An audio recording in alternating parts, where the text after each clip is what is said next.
Hey, I just read this book, I'm Thinking of Ending Things. It was fantastic. I gave it 5 stars on Goodreads. This was part of a book exchange that I did with Snyder B. Books. I'm not going to say her name because I don't know if she wants her name said, so that's why I'm just saying Snyder B. Books. But you should give her channel a try. I'm going to put it down below. I'm always bringing her up. I'm going to put her information down in the description box. She's got an awesome channel. She reads awesome books, and she has a great way of doing reviews. And when she gave the review for this book, it sounded so dang awesome. I had to read it. So we did a book exchange. I'd never heard of this at all until she did the review. She was saying that another guy read this and it scared the hell out of him. And she was saying that this was unsettling and made her feel uncomfortable. Yes, it is a very, very creepy, uncomfortable book. At first, when I read this, when I started reading it, I was enjoying it, but I'm thinking, this bitch is so judgmental. Basically what it is you're reading it and it never gives a name. But it's a woman talking about how she's thinking of ending things with her boyfriend Jake, who she seems to have all these great things to say about him, and the things that she doesn't like about him seem very, very minimal, because she seems to really, really like this guy. But then you wonder, why the hell is she going with him out into the middle of nowhere to his family's house to meet his family if she's thinking of ending the relationship?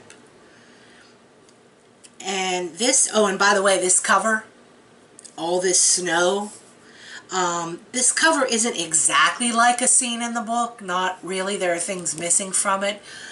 But still, that's important. The snow and the feeling of coldness and isolation. I didn't start to get unsettled and feel like it was creepy until they got to the farmhouse. I felt like they were having some interesting conversations on the drive on the way to the farmhouse, and I thought that she was just being extremely judgmental. But then these weird, weird things start happening in the house. Snyder B. Books mentioned something about the slippers and said that that was really creepy and gave that as an example. And I have to say, when I read that, I thought, what's the big deal? I don't get what's so creepy about this slipper thing. But at the end of the story, you realize the significance of the slippers. But then I thought, well, what's so creepy about this? But the thing is, everything that happened after those slippers and a few things leading up to those slippers were really, really unsettling. And as the story went along, as it went further, it got creepier and creepier and creepier. It was just like the not knowing. It's like, what the hell is going on? There's something going on. And I kept having these suspicions of what was going on. I was thinking some things, and some of what I was thinking was sort of what happened at the end of the book, but not quite. So I really did get surprised at the end of the book. There's like, I'm not sure how many pages towards the end, but you realize what's going on. I didn't feel like I was totally in the dark. Basically what I'm trying to say is that I was kind of getting it, and I was kind of putting 2 and 2 together as they were traveling away from the farmhouse. When I was at the farmhouse part, I was like confused. I'm like, what the hell? But then I started to put 2 and 2 together, but it wasn't exactly what I thought. So it wasn't predictable at all. It was, I mean, this writer is incredible. He's really incredible. And it says on the back of the book, or in here, that he knows a lot about psychology and philosophy, and that there's something in here for everyone, horror lovers, philosophy lovers. thriller lovers, and that's true. This has a little bit of everything. You get to a point towards the end where you're like, as I was saying, I started to put two and two together, but then it threw me for a loop, and I was like, what? What the heck? What's going on now? And once you get it, once you know exactly what's going on at the end, you're just like, ugh. It's like somebody just like sprayed you with like really, really cold water. You're like, oh my goodness. I wouldn't say that it's shocking, but it really resonates. It stays with you. You get this feeling of, I just felt so,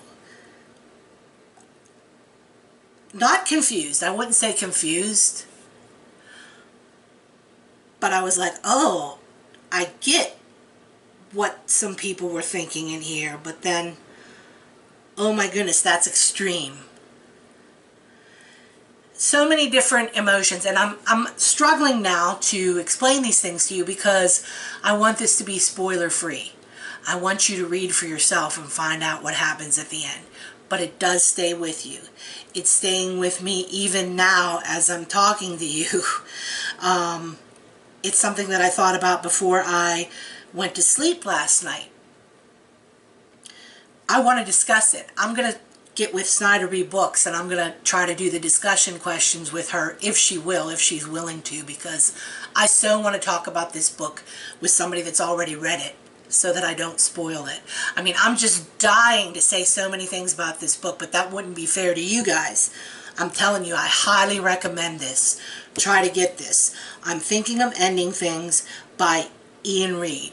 I love the fact that the discussion questions are at the end of the book, and they even tell you how to have a book group, a book discussion group.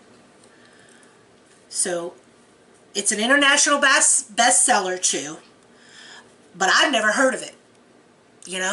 For a bestseller, I have never heard of this, but thank you, Snyder B. Books, for bringing this to my attention, because this was incredible. This was so incredible, and it's very ominous. If you like ominous, creepy stories that are not like 100% predictable, and you're one of those people that when you read a book, you like to kind of try to figure it out on your own, but then you kind of want to be wrong because you want to be shocked and surprised at the end, this is the book for you. Again, I'm Thinking of Ending Things by Ian Reid. Trust me, get this book. Bye-bye.